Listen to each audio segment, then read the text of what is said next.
तो hi everyone यार, कैसे हैं आप सब। तो आज हमारा स्टार्ट होने वाला है यूनिट 2 जिसका नाम है प्रोसेसेस। इसके अंदर हम सीखेंगे प्रोसेसेस क्या है, प्रोसेस एग्जीक्यूशन क्या है, प्रोसेस रिलेशनशिप क्या है, ऐसे प्रोसेस स्टेट्स वगैरह क्या होते हैं, शेड्यूलिंग एल्गोरिदम्स क्या हैं, थ्रेड्स क्या हैं। तो थोड़े ये सब चीज़ें समझेंगे इसके अंदर। मतलब काफ़ी आसान टॉपिक होने वाला है, काफ़ी मज़ा आएगा इसके अंदर। तो प्रोसेस क्या होता है धीरे धीरे देखते हैं हम। जैसे लिखा है a process is a program in execution. Process क्या है, एक प्रोग्राम है जिससे कि हम एग्जीक्यूशन टाइम पे उसे प्रोसेस कह देंगे। जैसे कि कोई हमारा प्रोग्राम हमने लिखा है प्रिंट के लिए हमने प्रोग्राम लिखा, उसको हमने रन कराया है। तो पहले क्या था, वो एक प्रोग्राम था, लेकिन जब हम वो एग्जीक्यूट हो रहा है ना तो एक प्रोसेस बन जाता है। ठीक है, कि एक प्रिंट का प्रोसेस चल रहा है वहाँ पर। ठीक है, प्रोग्राम है लेकिन एग्जीक्यूशन टाइम पे उसे प्रोसेस कहेंगे हम, कि वो एग्जीक्यूट हो रहा है। तो जब भी प्रोग्राम में एक एग्जीक्यूट होता है, यानी कि जब वो प्रोसेस का रूप लेता है, तो उसके अंदर ये चार चीज़ें रहती हैं। एक तो होता है टेक्स्ट सेक्शन, एक है स्टैक, एक डाटा सेक्शन और एक हीप।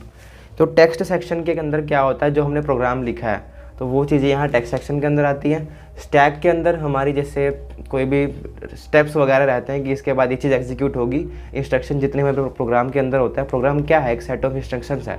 तो जितने भी इंस्ट्रक्शंस उसके अंदर एग्जीक्यूट होंगे, जिस वे में एग्जीक्यूट होंगे और जिस लाइन में एग्जीक्यूट होंगे, उसके अंदर स्टैक उसको मैनेज करेगा। डाटा सेक्शन के अंदर हमारे आएंगे ग्लोबल वेरिएबल्स वगैरह, क्योंकि उन्हीं को देख के हम एक प्रोग्राम रन कराते हैं। जब भी आप देखना प्रोग्राम कंपाइल करोगे तो कई बार हमारा एक एरर आ जाता है अगर कोई गलती आप करते हैं।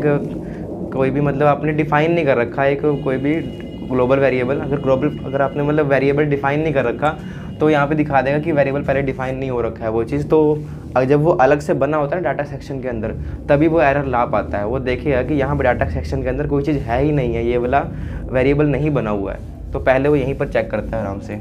उसके बाद आता है हीप के अंदर हम जानते हैं ऐसे डायनेमिक मेमोरी एलोकेशन होती है, डायनेमिक मेमोरी एलोकेशन। तो इसके अंदर मेमोरी एलोकेशन होगी डायनेमिकली। तो ये कुछ चार चीज़ें रहेंगी जो हमारे प्रोसेस के अंदर आती हैं। प्रोसेस कंटेन करता है इन चार चीज़ों को। उसके बाद देखते हैं प्रोसेस रिलेशनशिप। इसके अंदर क्या सीखना है, जैसे कोई दो प्रोसेस या फिर मल्टीपल प्रोसेस आपस में चल रहे हैं तो वो उनका रिलेशन आपस में क्या रहेगा, आपस में इंटरेक्ट कैसे करेंगे, उनका कनेक्शन कैसा रहेगा। जैसे it refers to the connections and interactions between two process. ठीक है, वो आपस में कनेक्ट कैसे रहेंगे। अब ये किन किन टाइप्स में होता है, कैसे होता है, किस वे में होता है। एक होता है सिक्वेंशियल, एक है पैरेलल और एक है हिरारिकल। तो सिक्वेंशियल कैसे है, जैसे कि एक प्रोसेस दूसरे से कनेक्टेड कैसे है कि एक प्रोसेस खत्म होगा तब वो दूसरा प्रोसेस शुरू होगा। ठीक है, ये एक सिक्वेंशियल कनेक्शन होता है। और पैरेलल कनेक्शन कैसा है कि पैरेलली जैसे ये प्रोसेस चल रहा है उसके साथ ही दूसरा प्रोसेस चल रहा होगा साइमल्टेनियसली। ठीक है, अगर प्रिंटिंग के लिए उसे किसी चीज़ की ज़रूरत है ना, किसी दूसरे प्रोसेस की भी ज़रूरत है, तो वो भी साइमल्टेनियसली साथ चलता रहेगा पैरेलल। इसके अंदर कुछ हम वो चीज़ें शेड्यूलिंग एल्गोरिथम्स वगैरह काम करेंगे। हिरारिकल क्या है कि जब कोई पेरेंट और चाइल्ड आ जाता है, कि हमारा एक पेरेंट प्रोसेस है और चाइल्ड प्रोसेस है। चाइल्ड प्रोसेस क्या काम करेगा कि जो भी डाटा उसका रिजल्ट वगैरह आएगा वो अपने पेरेंट को रेफ़र कर देगा, पेरेंट को वापस भेज देगा। तो इस हिसाब से होता है कि पेरेंट के ऊपर एक डिपेंडेंट होता है एक हिसाब से चाइल्ड और पेरेंट के ऊपर। तो ऐसे ही काम करेगा। तो यार उसके बाद आता है हमारा process states and the transitions. की प्रोसेस स्टेट क्या होता है, कौन कौन से स्टेट उसके स्टेट्स होते हैं और उसके ट्रांजिशंस कैसे कैसे होते हैं। तो देखते हैं प्रोसेस स्टेट क्या है। तो it refers to the various stages from where a process goes through during its execution. कि जो प्रोसेस कोई रन कर रहा है तो वो किन किन स्टेजेस से गुजरता है, ये उसकी बात है एग्जीक्यूशन के टाइम पे। जैसे उसके पहला होता है हमारा क्रिएट, कि हमारा प्रोसेस क्रिएट किया गया है। उसके बाद आता है रेडी, कि हमारा प्रोसेस जब क्रिएट हुआ उसके बाद रेडी क्यू के अंदर भेज दिया जाएगा, कि वो अब वो थोड़ा सा वेट करेगा। जब भी प्रोसेस वहाँ पर हमारा कोई दूसरा रन कर रहा है वहाँ पर, जब भी इसका नंबर आएगा ये वहाँ चला जाएगा रन होने के लिए। रनिंग आ जाता है उसके बाद कि हमारा प्रोसेस रन कर रहा है। एग्जिट, उसका काम खत्म हो चुका है रन करने के बाद, उसके बाद एग्जिट हो जाएगा। लेकिन अगर उसे बीच में ज़रूरत पड़ जाएगी कुछ इनपुट आउटपुट ऑपरेशन के लिए, तो उस टाइम सीपीयू तो उसे यूज़ करेगा नहीं, तो वो प्रोसेस हमारा ब्लॉक कर दिया जाएगा। ठीक है, ब्लॉक करने के बाद जब भी वो मतलब इनपुट आउटपुट ऑपरेशन उसका खत्म हो चुका है तब वो वापस रेडी के अंदर आ जाएगा और वेट करेगा कि उसका नंबर कब आएगा। फिर उसके बाद नंबर आने के बाद रनिंग के अंदर अगर उसे दोबारा ज़रूरत है आउटपुट ऑपरेशन के लिए तो यहाँ पर आएगा, नहीं तो एग्जिट हो जाएगा। ठीक, उसके बाद आते हैं हमारे ट्रांजिशंस कौन कौन से होते हैं। ठीक है, इनके बीच में जो भी हमारे स्टेट्स हुए हैं उसमें ट्रांजिशन कहाँ कहाँ से इसने किया है।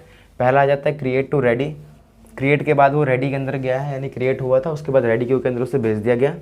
रेडी टू रनिंग, रेडी था, रेडी क्यू के अंदर था, उसका नंबर आ चुका है, अब वो रनिंग के अंदर आ चुका है, प्रोसेस रन होने जा रहा है। रनिंग टू एग्जिट, काम ख़त्म हो चुका उसका, वो एग्जिट में जा रहा है, यानी ख़त्म होने जा रहा है, वो टर्मिनेट होने जा रहा है। रनिंग टू ब्लॉक्ड, कि वो रन हो रहा था, उसको इनपुट आउटपुट ऑपरेशन की ज़रूरत पड़ गई है परफॉर्म करने के लिए, उसे CPU इस टाइम नहीं चाहिए, तो वो ब्लॉक होने चला जाएगा वहाँ पर। इस टाइम वो ब्लॉक्ड है, इस प्रोसेस के लिए, स्टेट्स के लिए ब्लॉक्ड है वो, बाकी अपना काम वहाँ कर रहा होगा। ब्लॉक टू रेडी, यानी कि जब उसका काम हो चुका है आउटपुट ऑपरेशन के लिए, इनपुट या आउटपुट ऑपरेशन के लिए, तो वो रेडी क्यू के अंदर वापस आ जाएगा और वेट करेगा अपना उसके लिए। फिर रनिंग टू रेडी, जैसे यहाँ से उल्टा जा रहा है ना, रनिंग टू रेडी, तो रनिंग यानी कि कोई प्रोसेस हमारा रन कर रहा था, अब वो प्रीएम्प्टेड हो चुका है, यानी कि अब कोई हायर प्रायोरिटी टास्क आ चुका है यहाँ पे प्रोसेस जो कि उसको ज़रूरत है, तो वो रनिंग जो हमारे प्रोसेस रन हो रहा था वो चला जाएगा वापस रेडी क्यू के अंदर, अपना वेट करेगा कि मेरा नंबर कब आएगा दोबारा से। ठीक है, अभी तो उसको हटा दिया गया, उसका थोड़ी नाइंसाफ़ी हुई है क्योंकि उससे हायर प्रायोरिटी वाला टास्क आ चुका है और रेडी के अंदर वो चला जाएगा अपना। ठीक है, इसको छोड़ के रेडी के अंदर चला जाएगा। तो ये हमारे कुछ थे हमारे ट्रांजिशंस हैं। तो यार इसके बाद आता है प्रोसेस कंट्रोल ब्लॉक, PCB। तो PCB क्या है? PCB ऐसे it is a data structure used by operating system to manage information about a process. ठीक है, ये एक डाटा स्ट्रक्चर होता है जो कि इंफॉर्मेशन के, जो कि प्रोसेस का इंफॉर्मेशन मैनेज करता है, जो भी उसकी इंफॉर्मेशंस वगैरह होते हैं उनको सेव करता है, उनको मैनेज करके रखता है। एक डाटा स्ट्रक्चर है, जैसे डाटा स्ट्रक्चर काफ़ी सारे डाटा टाइप्स को अंदर ऑक्यूपाई करता है, वैसे ही ये बहुत सारे डाटा टाइप्स ये सब चीज़ें ऑक्यूपाई करके रखता है, अपने अंदर रखता है सारी चीज़ें। और ये कब क्रिएट होता है? ये अपने आप क्रिएट होता है जब कोई प्रोसेस हमारा बनता है। मान लो हम एक प्रोसेस हमारा होने चला गया, तो ये कुछ डाटा हैं जो कि उस प्रोसेस के साथ ही बन जाएंगे अपने आप ही ऑटोमेटिकली, ताकि उस प्रोसेस की जो इन्फॉर्मेशन है वो हम सेव करा सके, यहाँ पर वो चीज़ सेव होगी। ये अपने आप ही डाटा स्ट्रक्चर क्रिएट हो जाता है। तो इसको ऐसे डाटा स्ट्रक्चर ही लेके रखना है। ठीक है, एक प्रोसेस कंट्रोल ब्लॉक है जो कि हमारे प्रोसेस को कंट्रोल करने के लिए सारी इन्फॉर्मेशन रखेगा, यहाँ पर एक ब्लॉक है। ठीक है, तो इसके अंदर कौन कौन सी इन्फॉर्मेशन आती हैं? जब पहला आता है प्रोसेस स्टेट। प्रोसेस स्टेट क्या होगा? हमारे करंट स्टेट को यहाँ पे दिखाएगा, हमारा डाटा स्टोर करके रखेगा जो कि करंट स्टेट को हमारे दिखाएगा कि हमारा प्रोसेस अभी कहाँ पर है अभी इस समय। प्रोसेस नंबर, वो मतलब क्या कर रहा है। प्रोसेस नंबर, इसको एक यूनिक आइडेंटिटी मिलती है, ये हमारा कब ये हमारा प्रोसेस रन करेगा, एक यूनिक आइडेंटिटी मिलेगी, इसे यूनिक नंबर मिलेगा। और थर्ड पेरेंट प्रोसेस नंबर, यानी कि अगर कोई प्रोसेस, अगर हमारे कोई प्रोसेस है वो किसी भी पेरेंट का चाइल्ड है, तो वो अपने पेरेंट की इंफॉर्मेशन रखेगा कि उसके पेरेंट का प्रोसेस नंबर क्या है, तब भी जाके मतलब ताकि उसे कोई ज़रूरत पड़ेगी उसे तो इन्फॉर्मेशन दे देगा। जैसे कि हमारा कोई रिज़ल्ट आया, इस प्रोसेस ने कुछ काम किया, कुछ रिज़ल्ट आया, तो वो उसको रिटर्न बैक कर देगा अपने पेरेंट को। ठीक है, इसलिए उसका नंबर वो उसे रखना पड़ता है। उसके बाद आता है प्रोग्राम काउंटर। तो प्रोग्राम काउंटर क्या करता है? इंडिकेट्स द प्रोसेस स्टेट, यानी कि प्रोसेस के स्टेट को करेगा, जैसे कि ये भी कर रहा है करंट स्टेट को। एंड एड्रेस ऑफ नेक्स्ट, यानी कि जो भी उसका नेक्स्ट हमारा प्रोसेस रन करने जा रहा है उसका एड्रेस रखेगा यहाँ पर, ताकि हम इसको आगे अभी जहाँ पर है और अगले का एड्रेस कि कहाँ उसे जाना है। CPU रजिस्टर क्या काम करता है? Saves the information when A context switching is awkward, यानी कि जो भी हमारा रन करा रहा है हमारा प्रोसेस, कुछ भी हमारी वैल्यूज़ वगैरह आई है तो उसे वहीं के वहीं रख देगा, सेव करा देगा, और अपने वहीं के वहीं उसे सेव करा देगा यहाँ पे CPU रजिस्टर के अंदर। जो भी हमारा ब्लॉक होता है यहाँ पर वही इंफॉर्मेशन सेव हो जाती है कि रजिस्टर वगैरह हैं, वो इन्फॉर्मेशन हमारी सेव कर देगा यहाँ पर सिंपल। कि जब भी हमारे कॉन्टेक्स्ट स्विचिंग हो रही, कॉन्टेक्स्ट स्विचिंग कब होती है? जब हम कोई मल्टीटास्किंग कर रहे होते हैं, हमने कोई दूसरा प्रोग्राम वगैरह ओपन करा दिया, तो उस टाइम पे क्या काम करेगा? इस प्रोसेस को बंद होना पड़ेगा, और वो प्रोसेस जो इन्फॉर्मेशन हमारी वैल्यूज़ वगैरह आई है बीच में, हम इसे रोक रहे हैं, तो इस इन्फॉर्मेशन को यहाँ पर सेव करा देगा CPU रजिस्टर्स के अंदर।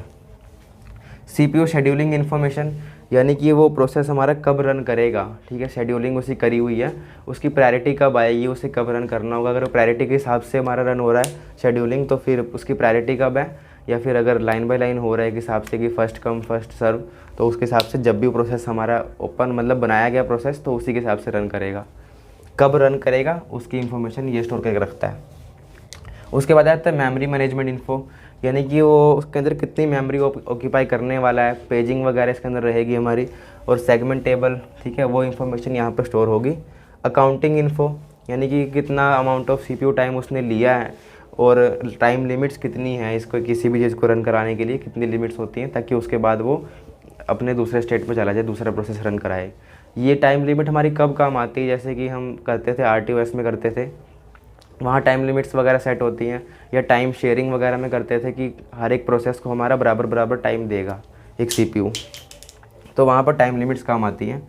अकाउंटिंग इन्फो इसको मैनेज करते हैं। एंड इनपुट आउटपुट इन्फो यानी कि हमारा जो इनपुट आउटपुट ऑपरेशन है इस टाइम कहाँ पर है, कौन से डिवाइस से कराया जा रहा है, ठीक है, और मतलब हर एक डिवाइसेस के नाम वगैरह तो वो यहाँ पर स्टोर करते हैं, ठीक।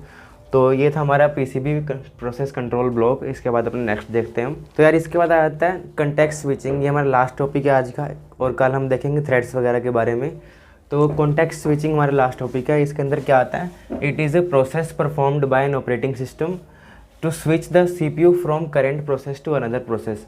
ये एक प्रोसेस होता है जो कि ऑपरेटिंग सिस्टम के द्वारा बनाया जाता है, करा जाता है, प्रोसेस करा जाता है, जो कि एक प्रोसेस से दूसरे प्रोसेस के ऊपर स्विच करने के लिए है। अब यार हम स्विच क्यों करते हैं एक प्रोसेस दूसरे प्रोसेस के ऊपर, हमें क्या ज़रूरतें पड़ी हैं यहाँ पर, तो ये उसकी नीड्स हैं।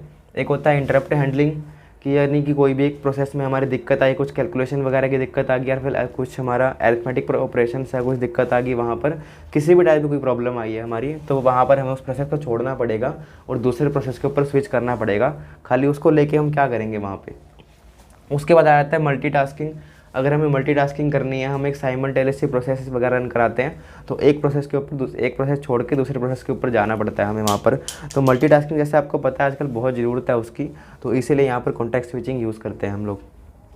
प्रीएम्पशन यानी कि कोई हायर प्रायोरिटी टास्क आ चुका है यहाँ पर, जो कि उसकी जगह लेना चाहता है वहाँ पर, यानी कि उससे भी ज़रूरी कोई टास्क है यहाँ पर, तो वो उसकी जगह लेगा। और वो किसके थ्रू जगह लेगा, किसकी वजह से जगह ले सकता है, किसकी मदद से, कॉन्टेक्स्ट स्विचिंग की मदद से ले सकता है। उसके बाद आता है टाइम शेयरिंग। ये कुछ 4 हमारे हैं। टाइम शेयरिंग के अंदर जैसे कि आपको पता है, जैसे मतलब काफ़ी सारे एक CPU है, उसको काफ़ी सारे टर्मिनल्स वगैरह एक्सेस करेंगे, तो कितना मतलब थोड़ा मतलब बराबर टाइम उसको यूज़ करते हैं सारे के सारे।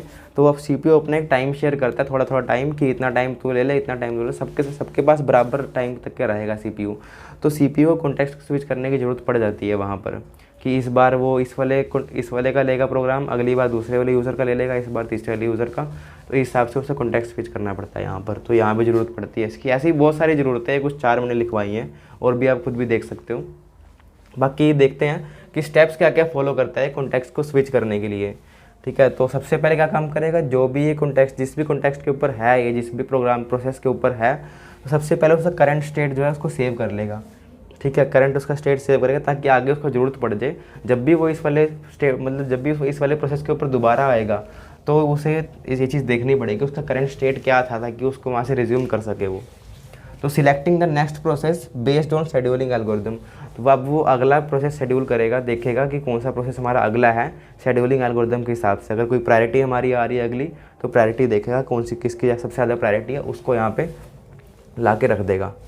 फिर आता है loading saved state of selected process, यानी कि जो भी हमने सेव यहाँ पे अपना करंट स्टेट किया था, तो वो यहाँ पर देख लेगा, उस वाले स्टेट को लोड करेगा जो हमारा प्रोसेस है, जो भी उसका करंट मतलब स्टेट मतलब जो भी उसका स्टेट है वो सेव हो रखा था, वो यहाँ पर दिखाएगा, उसको लोड कर देगा।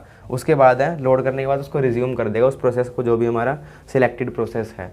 तो इस हिसाब से कॉन्टेक्स्ट स्विच होता है। पहले सेव कर लेगा अपने करंट स्टेट को, फिर उसके बाद नेक्स्ट प्रोसेस अपना देखेगा कौन सा हमने नेक्स्ट प्रोसेस देखना है, वहाँ पर जाना है। फिर उसके बाद उसको जो भी हम उस स्टेट उसका जो भी सेव हो रखा था लोड करेगा पिछले वाले का, फिर resume execution of selected process, ठीक है, जो हम उसका प्रोसेस जो है रिज्यूम कर देगा। तो यार आज के हमारे इतने टॉपिक ख़त्म हो चुके हैं, ऐसे 4 टॉपिक हमने पढ़े हैं आज। तो अगला हम कल देखेंगे थ्रेड्स के बारे में, ठीक है। तो यार कैसे लगे, थोड़ी सी इंटरेस्टिंग है ये वाले टॉपिक्स, यहाँ पर मज़ा आएगा। और आगे हम थ्रेड्स वगैरह के बारे में पढ़ेंगे, CPU के अंदर कैसे कैसे थ्रेड्स होते हैं, रास्ता यानी कि क्या कौन सा रास्ता फॉलो करें, 4 थ्रेड्स होते हैं, मल्टी थ्रेड्स वगैरह, उसके बारे में पढ़ेंगे। फिर उसके बाद देखेंगे हम शेड्यूलिंग एल्गोरिदम्स के बारे में, कौन शेड्यूलिंग एल्गोरिदम्स होते हैं, शेड्यूलिंग होती क्या क्या चीज़ें हैं। तो इसके अंदर थोड़ा इंटरेस्टिंग है ये वाला यूनिट हमारा, तो ठीक है। अब कल मिलते हैं उसके बाद। और यार वीडियो को शेयर ज़रूर कर देना जितना हो सके यार, अभी क्योंकि स्टार्टिंग स्टेट है, थोड़ा बहुत शेयर कर देना, ताकि इसमें वीडियो में अगर काफ़ी सारे लोगों तक पहुंच सके। यार मैं बना किस ले रहा हूँ ये सब चीज़ें, ताकि लोग उसको देखें, ठीक है। तो इसकी ज़रूरत है, शेयर करने की बहुत ज़रूरी है, इसलिए शेयर कर देना यार प्लीज़, ठीक है। तो इसके बाद इसको एंड करते हैं वीडियो को, फिर कल मिलते हैं। Thank you.